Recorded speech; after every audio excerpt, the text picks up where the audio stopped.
తెలంగాణలో కాంగ్రెస్ పార్టీ సంబరాలు చేసుకుంటోంది. 17 సీట్లుంటే 8 సీట్లు గెలుచుకున్నారు. 8 out of 17 అంటే 50% సీట్లు గెలుచుకున్నారు.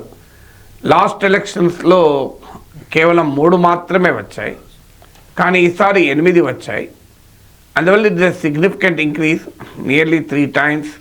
కర్ణాటకలో అధికారంలోకి వచ్చాక కూడా 9 సీట్ల వరకు మాత్రమే తెచ్చుకోగలిగారు. సో కర్ణాటకతో పోలిస్తే తెలంగాణలో బెటర్ స్ట్రైక్ రేట్ ఉంది. ఈ రకమైనటువంటి విశ్లేషణ ఒక పార్ట్.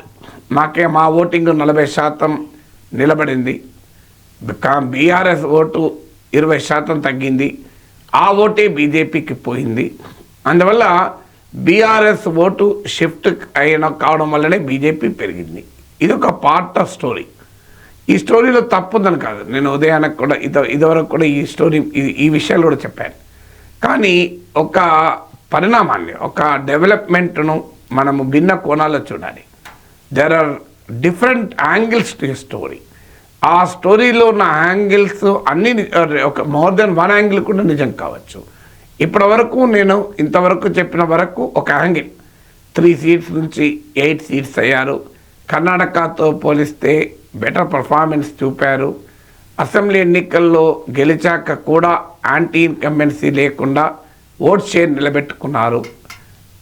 బీఆర్ఎస్ ఓటే బీజేపీకి షిఫ్ట్ అయింది తప్ప కాంగ్రెస్ ఓటు తగ్గలేదు. This is only the part of the story. The other part of the story కూడా చూడాలి. Other part of the story ఏంటి? కాంగ్రెస్ పార్టీ ప్రస్తుతం గెలుచుకున్న 8 సీట్లను అసెంబ్లీ లాస్ట్ లోక్సభ ఎలక్షన్ 2019తో పోల్చి సంతోషపడకూడదు. ఎందుకు అంటే ఇక్కడ ఒక తేడా ఉంది. మీకు ఇటీవల అసెంబ్లీ ఎలక్షన్స్లో కాంగ్రెస్ గెలిచింది. 64 సీట్లు స్వయానా గెలుచుకుంది. 1 సీటు మిత్రపక్షమైన సిపిఐ గెలిచింది, 65. 4 బీఆర్ఎస్ ఎమ్మెల్యేలు కాంగ్రెస్లోకి షిఫ్ట్ అయ్యారు, అది 9 అయింది. ఇక 7 ఎంఐఎం ఎమ్మెల్యేలు ఒక రకంగా కాంగ్రెస్కు ఈసారి బాగా పనిచేశారు. అంటే అసెంబ్లీ ఎలక్షన్స్లో బీఆర్ఎస్ విజయానికి ఓవైసీ ఎంత కష్టపడ్డాడో ఈసారి కాంగ్రెస్ విజయానికి కూడా అదే రకంగా కష్టపడ్డాడు. అందువల్ల ఎంఐఎం మద్దతు కూడా ఉంది కనుక మీకు 76 మంది ఎమ్మెల్యేల మద్దతు ఉన్నట్లు. అంటే 119 అసెంబ్లీ సెగ్మెంట్స్లో 76 అసెంబ్లీ సెగ్మెంట్స్లో ఆధిక్యత కలిగి పార్లమెంట్ ఎన్నికలకు పోయారు. అందువల్ల అలా పోయినప్పుడు it should be a much higher performance కదా.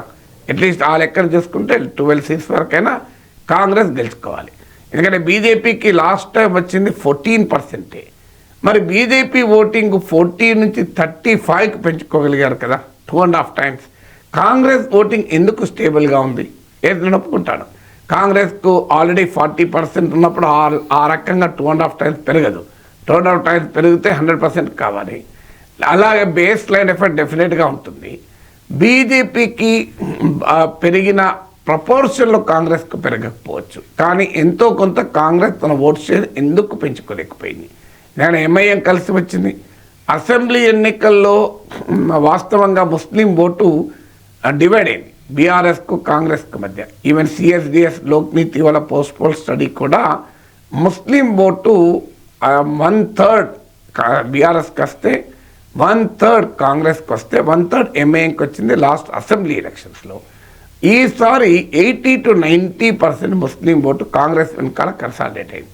ఇది ఇక్కడే కాదు, దేశమంతటా జరిగింది. అందువల్ల ఇలా కాంగ్రెస్ సీట్లు పెరగడంలో కూడా అదొక కీలక ఫ్యాక్టర్. అందువల్ల ముస్లిం ఓటు బీఆర్ఎస్ నుంచి భారీ ఎత్తున కాంగ్రెస్కి షిఫ్ట్ అయింది. ఇప్పుడు బీఆర్ఎస్కు ఉన్న 20% కాస్త బీజేపీ షిఫ్ట్ అయిందని మనం కంక్లూజన్ చేయలేము. ఎందుకంటే ఆ బీఆర్ఎస్కు ఓటు వేసిన ముస్లిం ఓటర్ బీజేపీ షిఫ్ట్ కాదు కదా, అది గ్యారెంటీగా కాంగ్రెస్ షిఫ్ట్ అయి ఉంటుంది కదా. అలాగే కొన్ని సీట్లలో బీజేపీ లేదు. బీజేపీ లేని చోట బీఆర్ఎస్ ఓటు బీజేపీకే కాదు, కాంగ్రెస్ కూడా ఎంతో కొంత షిఫ్ట్ కావాలి. సో ఆ రకంగా చూసినప్పుడు కాంగ్రెస్ ఇప్పుడున్న 8 కన్నా 11, 12 సీట్లలో గెలవాల్సి ఉండే. వాస్తవంగా వాళ్ళ అంచనా కూడా అలాగే వేశారు, మేము 12 సీట్స్ వరకు గెలుస్తామని. కానీ 8 సీట్స్కి ఎందుకు పరిమితమైంది అనే ప్రశ్న కాంగ్రెస్ కూడా ఇంట్రాస్పెక్ట్ చేసుకోవాలి. ఎందుకు ఈ రకమైన పరిస్థితి, ఆపర్చునిటీ ఎందుకు పోగొట్టుకున్నారు అనేది ఒక కీలకమైన క్వశ్చన్. దీనికి క్యాండిడేట్ సెలెక్షన్ ఒక తప్ప. మీరు గమనించండి, ఆసక్తికరమైన పరిణామం హైదరాబాద్ మహానగరం, సికింద్రాబాద్, చేవెళ్ళ, అలాగే మల్కాజ్గిరి, ఈ 3 సీట్లలో కాంగ్రెస్ ఓడిపోయింది. సో ఇక్కడ బీఆర్ఎస్ అసెంబ్లీ ఎలక్షన్లో బెటర్ పర్ఫార్మ్ చేసింది, కానీ లోక్సభ ఎలక్షన్లో వచ్చి ఓడిపోయింది. స్టేషన్ గన్పూర్ ఇప్పుడు మీకు సికింద్రాబాద్ కంటోన్మెంట్లో కాంగ్రెస్ ఎమ్మెల్యే గెలిచింది. మరి సికింద్రాబాద్ కంటోన్మెంట్లో బీఆర్ఎస్ ఓటు కాంగ్రెస్ షిఫ్ట్ అయినప్పుడు లోక్సభ ఎలక్షన్లో ఎందుకు షిఫ్ట్ కాలేదు అంటే ఇక్కడ అభ్యర్థుల ఎంపికలో క్లియర్గా కాంగ్రెస్ తప్పు చేసింది. దాన నాగేందర్ను బీఆర్ఎస్ ఎమ్మెల్యేని తీసుకొచ్చి కాంగ్రెస్ అభ్యర్థిగా నిలబెట్టారు. దాన నాగేందర్కు వ్యక్తిగతంగా పలుకుబడి ఉండొచ్చు, దాన నాగేందర్ వ్యక్తిగతంగా ఆయనకు ఓల్డ్ ఉండొచ్చు, ఆయనకున్న సామాజిక నేపథ్యం ఉపయోగపడవచ్చు, కానీ అది కాంగ్రెస్ బలహీనతను రిఫ్లెక్ట్ చేసింది. అంటే కాంగ్రెస్కు కనీసం క్యాండిడేట్ కూడా లేడా, బీఆర్ఎస్ సిట్టింగ్ ఎమ్మెల్యేని తీసుకొచ్చి పెట్టుకున్నారు. మల్కాజ్గిరిలో సునీతా మహేందర్ రెడ్డి పెట్టారు. ఆమె రంగారెడ్డి చేవెళ్ళ నియోజకవర్గానికి చెందిన నాయకురాలు, తాండూరు వాళ్ళ బేసు, వికారాబాద్ తాండూరు తీసుకొచ్చి మల్కాజ్గిరిలో క్యాండిడేట్గా పెట్టారు. సో చేవెళ్ళలో అప్పటిదాకా బీఆర్ఎస్ ఎంపీగా ఉన్న రంజిత్ రెడ్డిని కాంగ్రెస్ అభ్యర్థిగా పెట్టారు. చాలా క్లియర్గా కాంగ్రెస్ తన బలహీనతను ఇక్కడ డెమాన్స్ట్రేట్ చేసుకుంది. అఫ్కోర్స్ సికింద్రాబాద్ కంటోన్మెంట్లో కూడా బీజేపీ నుంచి వచ్చిన అభ్యర్థిని పెట్టారు, కానీ అక్కడ అసెంబ్లీ సెగ్మెంట్లో కంపారిటివ్లీ రాష్ట్రంలో కాంగ్రెస్ అధికారంలో ఉండడం వల్ల గెలవగలిగారు. కానీ లోక్సభ ఎలక్షన్స్కి వచ్చే వరకు ఇదొక చాయిస్. కరీంనగర్లో బీఆర్ఎస్ అభ్యర్థి ఉండగా అదే సామాజిక వర్గం నుంచి కాంగ్రెస్ అభ్యర్థిని పెట్టారు. సో ఏ రకంగా కాంగ్రెస్ అభ్యర్థి అది కూడా చివరి నిమిషంలో డిసైడ్ చేశారు. అందువల్ల కాంగ్రెస్ చేసిన పొరపాట్లలో బహుశా అభ్యర్థుల ఎంపిక కూడా చాలా కీలకమైన పాత్ర పోషించుంటుంది.